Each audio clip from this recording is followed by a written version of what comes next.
All right, Chem 313, Lecture 7. This is our second lecture regarding the functions of enzymes.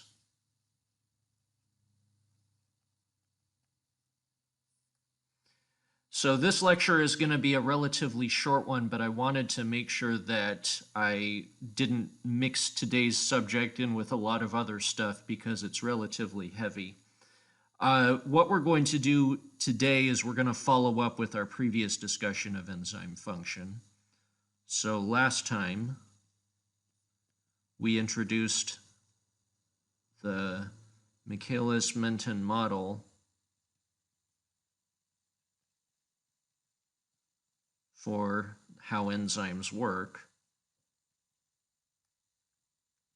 We said that in order for an enzyme to catalyze a chemical reaction, we must have binding of the enzyme to its substrate. And then once bound, we can either have reaction or release of the substrate.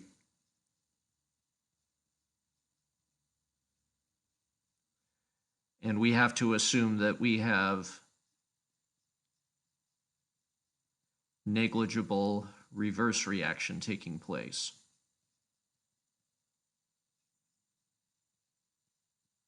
And we got around that complication by saying that our reactions are going to be irreversible, or we have essentially no product so that there is no reverse reaction taking place. And so we can condense all of this together into a simple scheme where our enzyme and our substrate bind reversibly to give us a complex, which can then break down into free enzyme plus product. So there would be a rate constant K on for binding, another rate constant K off for unbinding. So that much just looks like the expression for a KD. And then there would be a different rate constant K cat for the reaction. And we said if you make these assumptions, then for most simple enzymes, there's an expression for your initial reaction rate as a function of substrate concentration. And that's V0 is equal to Vmax times substrate concentration over Km plus substrate concentration. All right, so S is the initial. That is, we say initial because it's at the beginning of the reaction before you've lost some of your substrate because it's getting consumed in the reaction.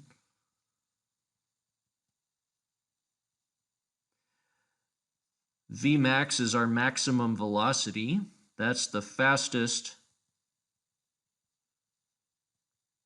reaction rate possible.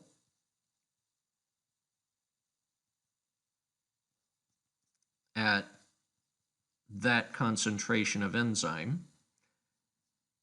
And Km is what's called your Michaelis constant. That is the substrate concentration that is needed to give your initial rate equal to 1/2 Vmax. And we were able to show that if you were to make a graph of rate as a function of substrate concentration, it would increase but level off. The value that it levels off at but never quite exactly reaches is Vmax. And then if you go halfway down from Vmax over to your data and then trace down to the y-axis, at that point, your substrate concentration is equal to your Km. And this is a handy model because it illustrates different aspects of enzyme action in a quantitative way. We said that we have two separate events taking place whenever you have an enzyme catalyzed chemical reaction. a minimum of 2 events. You have to have a binding event, and you have to have catalysis. The Vmax of the reaction reflects catalysis, right? We said Vmax is equal to Kcat times the enzyme concentration. And we said, in turn, Kcat is related to the reduction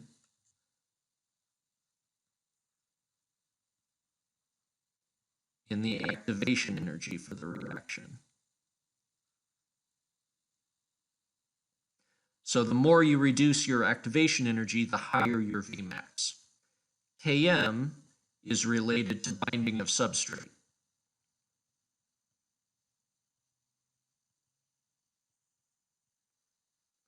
A lower Km implies better binding.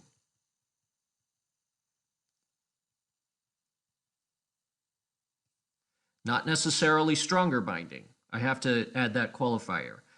If an enzyme binds its substrate too strongly, it actually works against you, for reasons we'll talk about later today.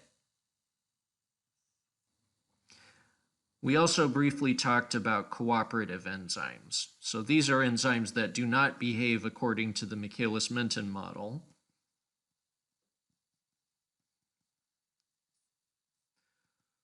So these are enzymes that have 2 or more substrate binding sites.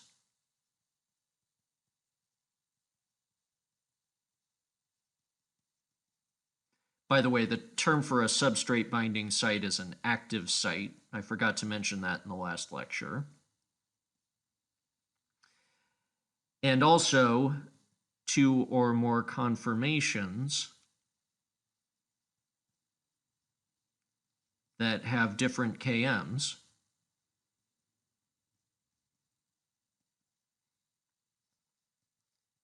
And that binding of substrate causes a conformational switch, usually from a high Km weak binding structure to a low Km structure.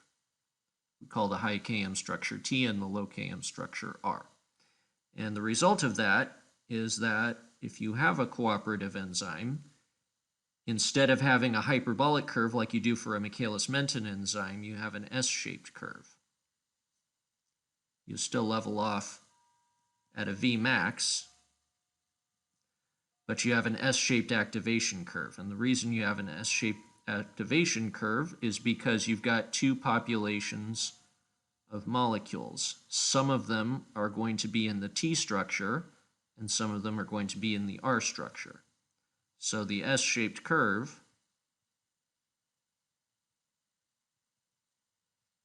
is just a weighted sum of the regular Michaelis-Menten curve for the T and the R structures.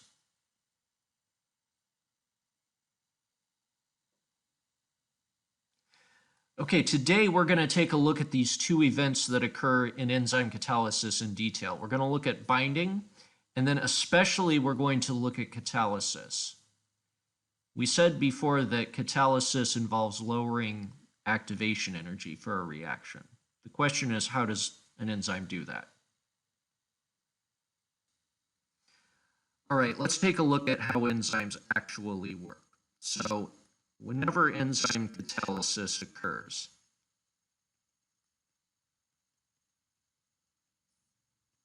there are certain events that have to take place.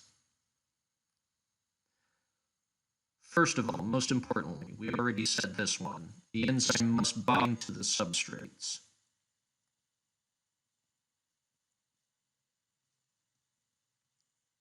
Reversibly.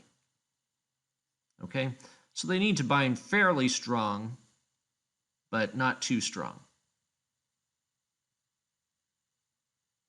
But just binding to your substrates isn't enough. There's another factor that must come into mind here, at least in multi-substrate enzymes. Our substrates have to be positioned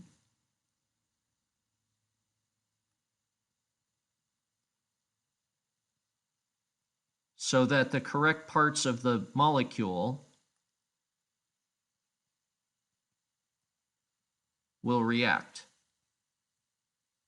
All right, in other words, the substrates have to be positioned in order to make reaction likely.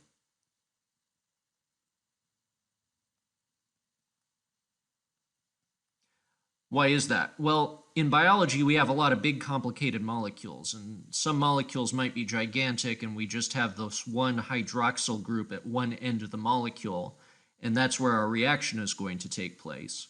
And then, if this is substrate 1, substrate 2 may be an equally gigantic molecule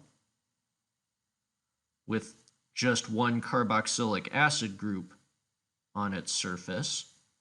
And these two are expected to react to give us an ester.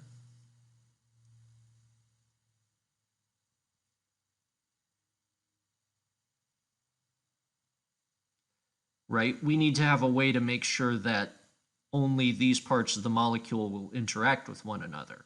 If you have these molecules, substrate 1 and substrate 2, just tumbling around freely in solution, the chances that they're going to hit each other on exactly the right spot is pretty small. So that's one of the things that enzymes do, and I think it's kind of an underappreciated aspect of enzymes, is they not just bind the substrate, but they position them side by side so that they're likely to react. We'll see an example of that later in today's lecture.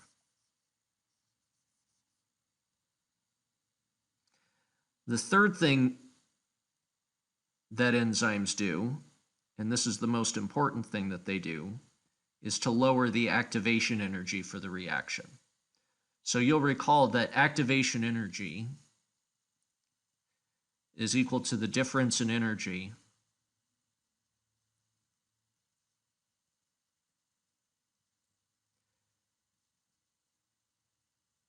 between the reactants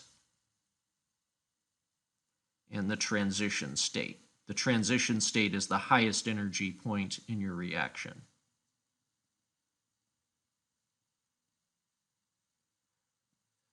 So we gave last time the simple example of a unimolecular reaction, A turns into B.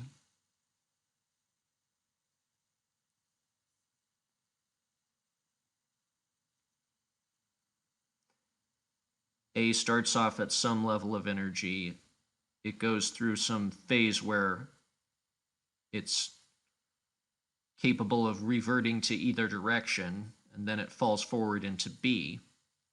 So this would be our transition state, and the activation energy would be the energy difference between that and the reactants. Okay, so how do enzymes actually lower activation energy? There's a few different ways that they can do this.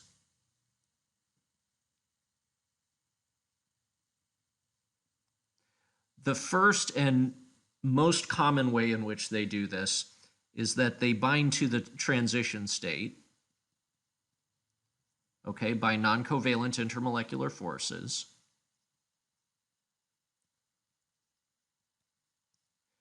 But they do this more strongly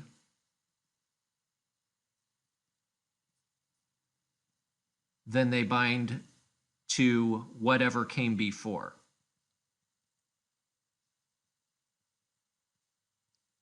I'll show you guys an example of this in a moment.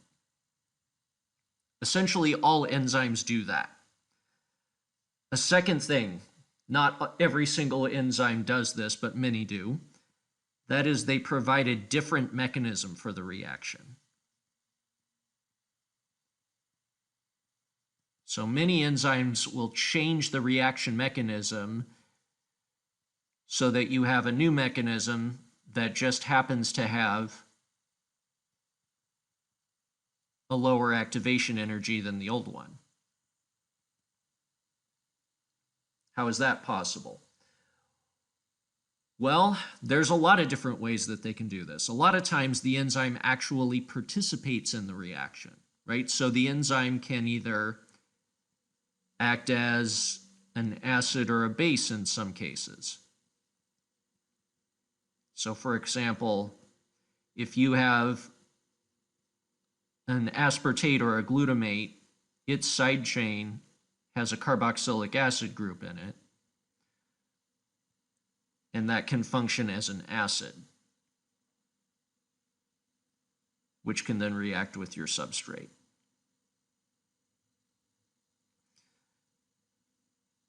Another thing that an enzyme can do that would alter the mechanism of a reaction is some enzymes can form temporary covalent bonds with the substrate.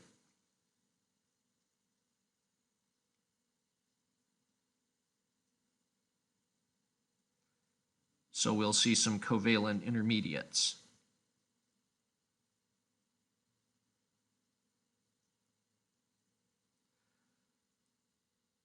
Something else that certain enzymes will do, I guess acids and bases would be a special case of this, is temporarily accept or donate chemical groups.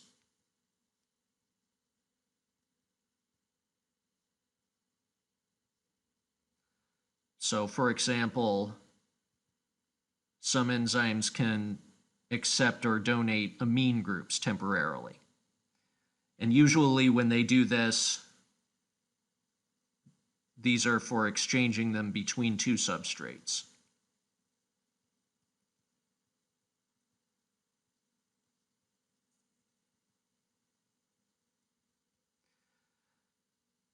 Sometimes an oxygen atom can be exchanged between two different groups. That's another example. Or in some cases, carbon dioxide can be exchanged. So this function of enzyme often, not always, often involves substances that we call cofactors. So what are cofactors? These are non-protein molecules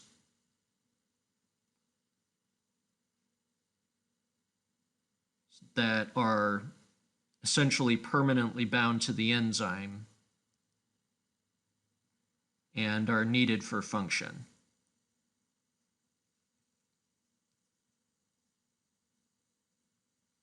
So for example, things like biotin, heme, thiamine, and so forth. All your B vitamins, those are mostly enzyme cofactors. They're involved in covalent chemical reactions between substrates that are important in metabolism.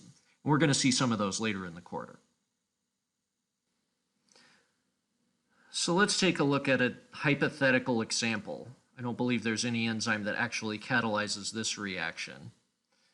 But I think this will give us a quick and easy illustration of what I mean when I say that enzymes bind to the transition state of a reaction in order to speed the reaction up.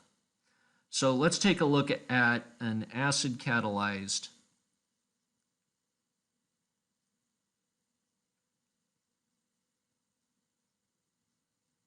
elimination reaction. So here's an example.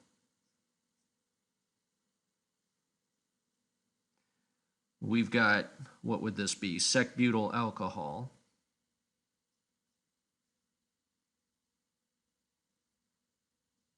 And we've got a hydronium in solution.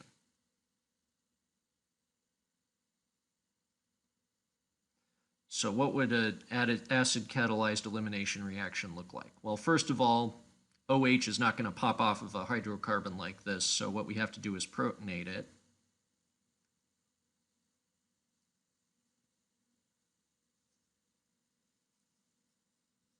We'll call this step 1. And now we have a group that would be poised to leave. So what's going to happen next? Step 2 is we actually eliminate. So what happens in elimination? The OH2 comes off as water and the electrons go with it. And what we're left with is a carbocation and a new water molecule.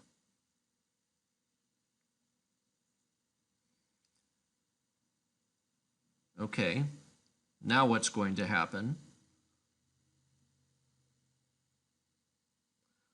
Well, most likely what's going to happen is that one of our waters will act as a base, pulling off a proton over here, which will leave its electrons behind,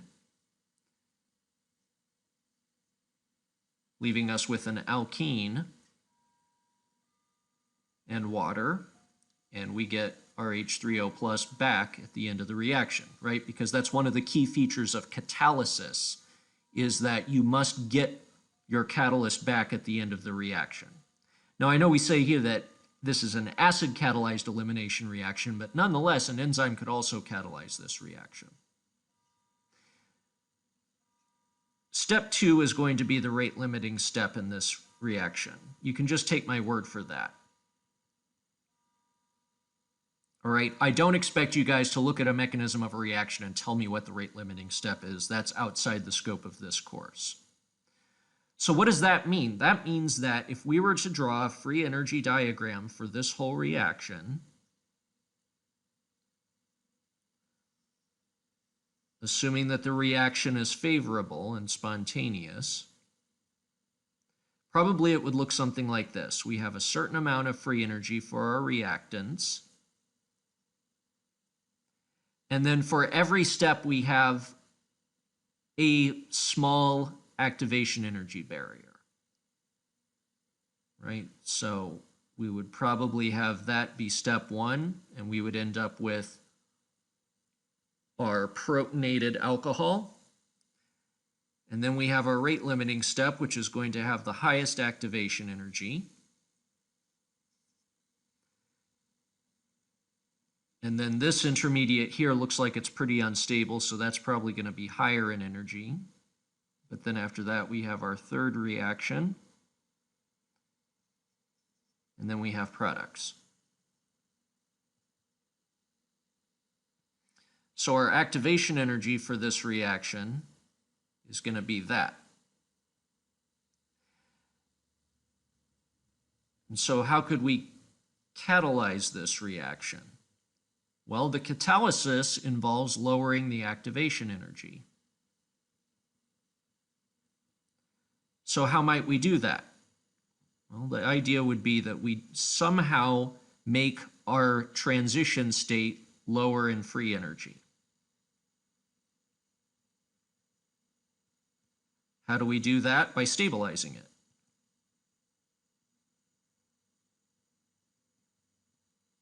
So what would the transition state of this reaction look like? So the transition state is the structure that you have when you're halfway between that and that. So our transition state would probably look like this.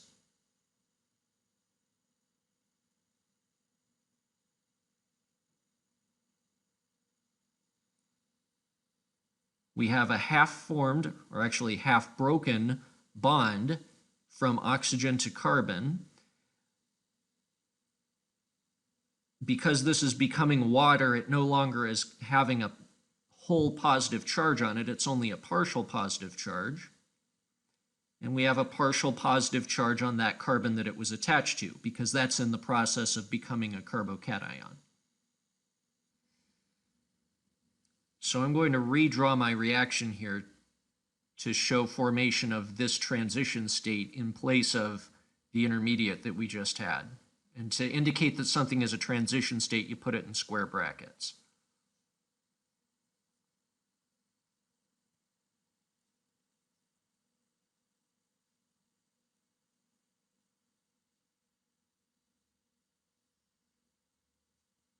And you use the transition state symbol.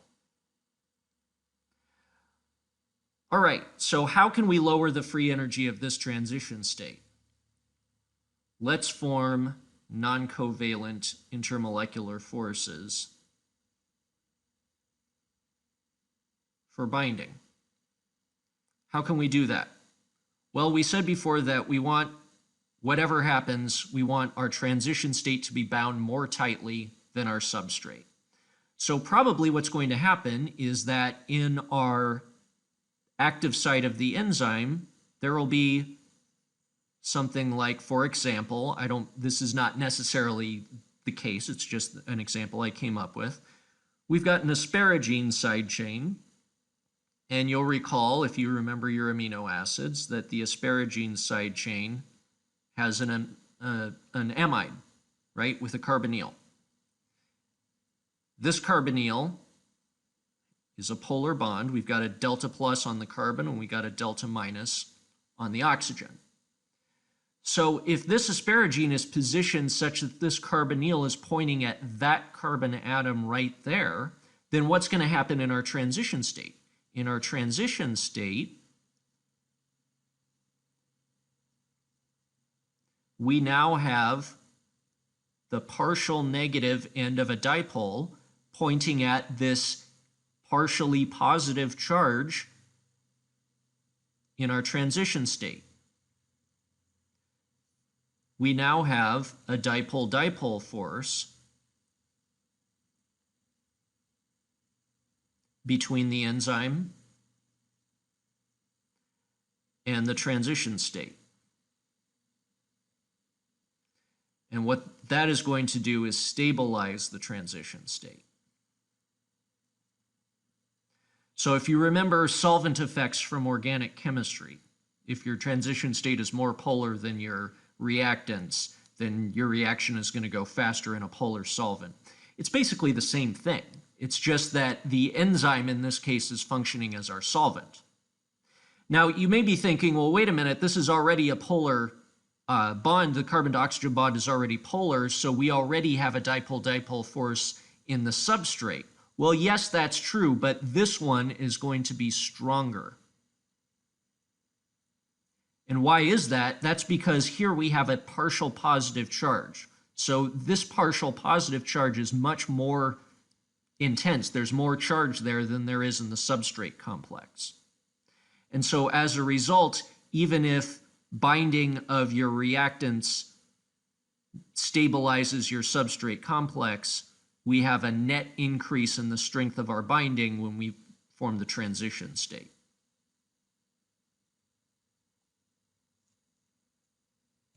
Okay, let's take a look at some substrate binding in real enzymes. So this diagram is how we sometimes will conceptually show how substrates bind to our enzymes. This is the substrate. It's a sugar, ribose, if you care. But that doesn't matter for the purposes of this class. So what do we observe? Well, we observe that we have a bunch of side chains which are part of the enzyme, and they're forming intermolecular forces with our substrate. We've got a hydrogen bond to a tyrosine. We've got two hydrogen bonds to an aspartate. We've got a hydrogen bond being accepted and donated by this asparagine, and we have another hydrogen bond over here from the histidine, right? So our substrate forms hydrogen bonds to the enzyme. Now this is our substrate. This is not the transition state, so we don't even know what the reaction is just yet. But this is how the substrate has to bind before you ever have any reaction taking place. Now, it's not necessarily going to be hydrogen bonds, of course. So if you had some substrate that was really nonpolar, then probably you're not going to have many hydrogen bond donors around its binding site. You're probably going to have a bunch of nonpolar amino acids. Here's a more scientifically correct example of a substrate binding to an enzyme. The substrate in this case is glucose 6-phosphate, and that's what the structure of glucose 6-phosphate looks like. So glucose 6-phosphate is shown here in yellow, and the rest of the enzyme is shown color-coded with the side chains shown as sticks. So if you're having a hard time seeing what you're looking at, all of this is our glucose 6-phosphate. The phosphate group is the orange thing at the top. And so what do we notice? Well, we notice once again, hydrogen bonds. We've got aspartate forming hydrogen bonds to these OHs that run around the sides of the molecule. We've got a hydrogen bond over here with glutamate. We've got a little dot here. This little dot is supposed to be water. And we've got other hydrogen bonds all the way around this molecule. So there's a type of quiz and exam question that I'm very fond of asking. It's something that would go like this. Let's say that in this enzyme, we take tyrosine 51 and we replace it with the phenylalanine. What would be the effect on the KM?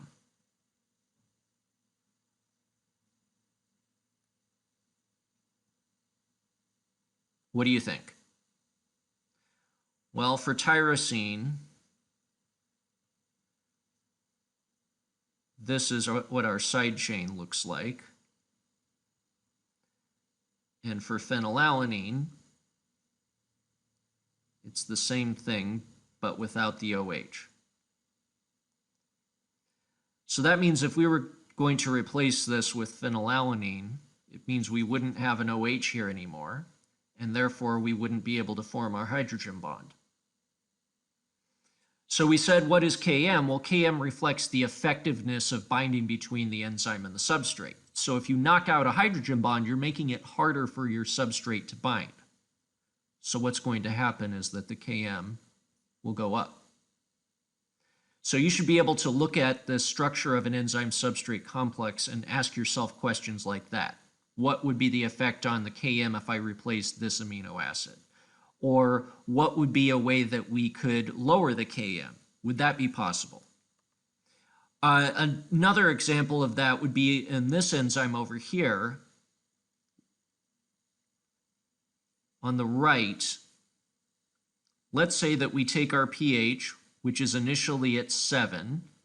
All right, we're going to say, for the sake of argument, that this structure is the structure shown at pH 7. And we're going to drop our pH down to 5.5. What's going to be the effect on the Km?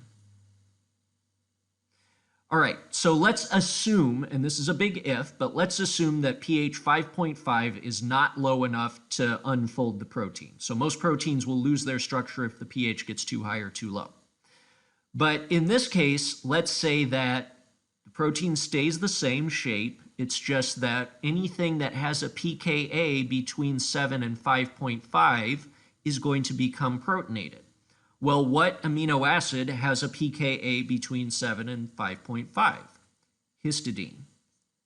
Histidine is going to go from being neutral with a lone pair to protonated at pH 5.5 because its pKa is about 6. Where do we see a histidine in this structure? We see a histidine right here. And what is it doing? It's forming a hydrogen bond with the phosphate, right? And notice this phosphate has a 2- charge. And so if we were to protonate this, now we've got a full-on positive charge next to a 2- charge. So what we've done is we have changed a hydrogen bond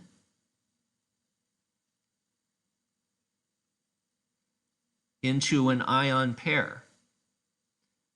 And since ion pairs are usually stronger than hydrogen bonds, this means that we're going to have stronger binding at the lower pH, which means that our Km for the substrate is probably going to go down. So you should ask yourself hypothetical questions like this. Worksheet 4 has a problem at the end. It's not an enzyme problem, it's just binding, but it's very similar to the types of questions that I've given you on this slide.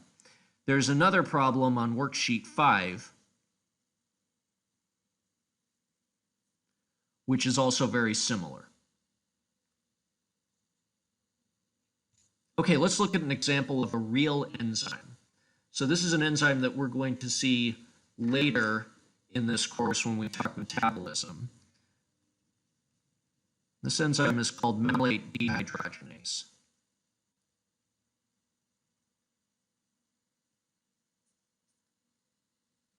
So malate dehydrogenase catalyzes the following reaction. We have this compound, which is called malate, and a big, complicated, awful-looking molecule that I'm only going to show a small part of.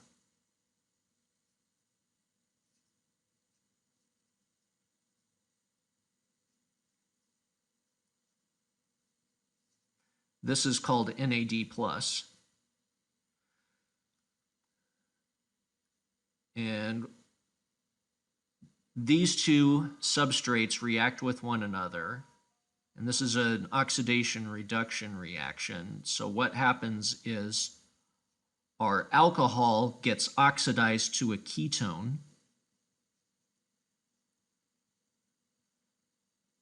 So the product is called oxaloacetate.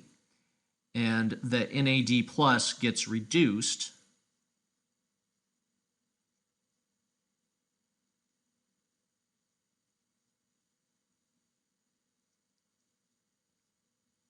to a molecule called NADH. And then to keep our charges balanced, we have a proton that gets released and ultimately gets picked up by water. So who cares about that? All right, so what actually happens in the malate dehydrogenase reaction is this. We have an additional hydrogen atom that I didn't show in the skeletal formula on malate, and the whole thing, including its electrons, jumps right over there onto that carbon atom on NAD+ in a single step. So what would our transition state for this reaction look like? The transition state looks kind of like this.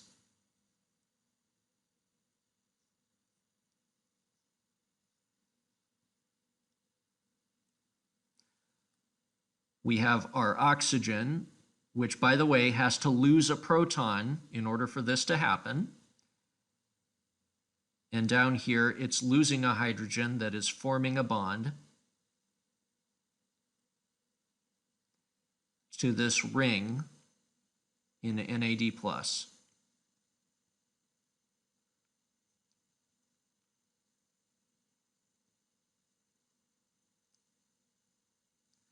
So the NAD plus is going from being positively charged to neutral. So in the transition state, it's going to have a partial positive charge. And in the transition state, our malate substrate, we're losing a proton on the oxygen. So that oxygen has a partial negative charge. Okay, so if we want to lower the activation energy of this reaction, how do we stabilize the transition state?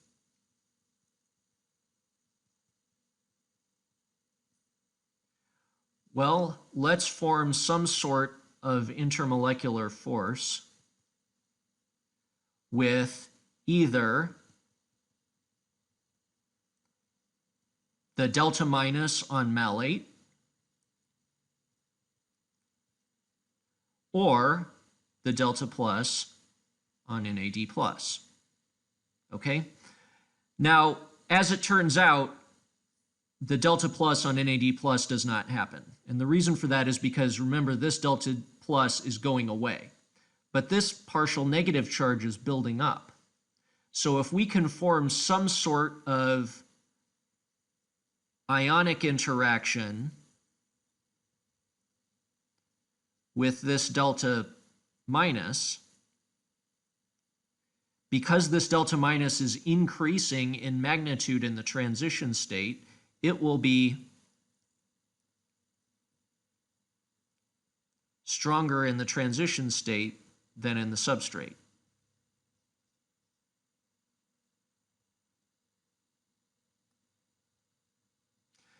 So let's take a look at what the actual enzyme catalyzed reaction looks like. All right, this is malate dehydrogenase bound to the transition state.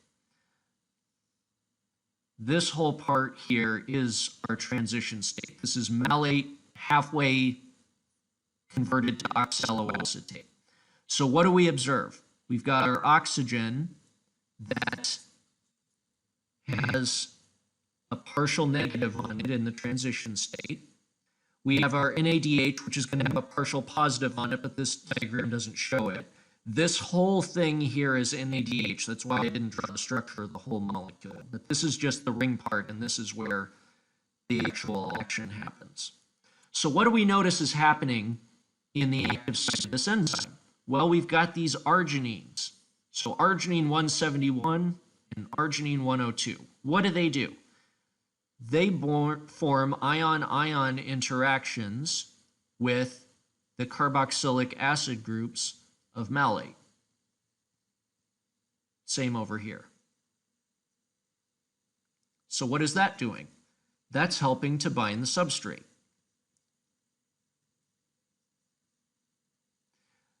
But is that stabilizing the reaction? Well, no, not really, right? So what do we need to stabilize the reaction? Well, first of all, we need to have something that is able to pick up this proton that the malate loses. So we have this histidine up here, which acts as a base. And it's what's picking up the proton from the malate. But then we have this arginine 109. And the arginine 109 has a full-on positive charge, and it lies underneath this oxygen atom, so that we form this ion dipole interaction. This ion dipole interaction is going to be stronger in the transition state, and therefore it stabilizes the transition state.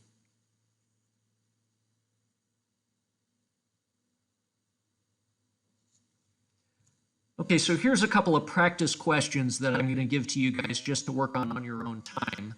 And if you wanted to check in with me in office hours to see if your thinking was on the right track, I think that would be a good practice exercise for you guys.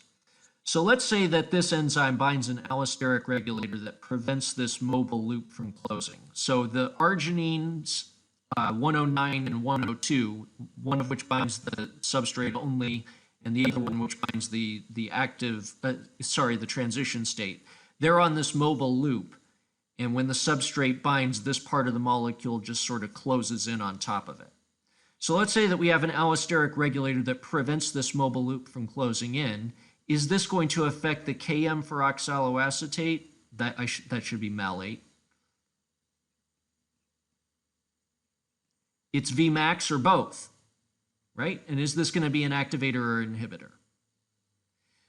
Secondly, also part of the enzyme, all the way down here, we've got this other aspartate, asp53, and it's binding to NADH. Let's say that we're going to mutate this amino acid by changing it to valine. Is that going to affect the KM for NADH, the KM for malate, or both? So see if you can figure that out on your own time. I'm also going to refer you to worksheet 5 and homework 4. And in our next lecture, we're going to talk about enzyme inhibitors, which is a useful subject for understanding how enzymes work in more depth. So until then, I refer you to the homeworks, and I'll see you guys later.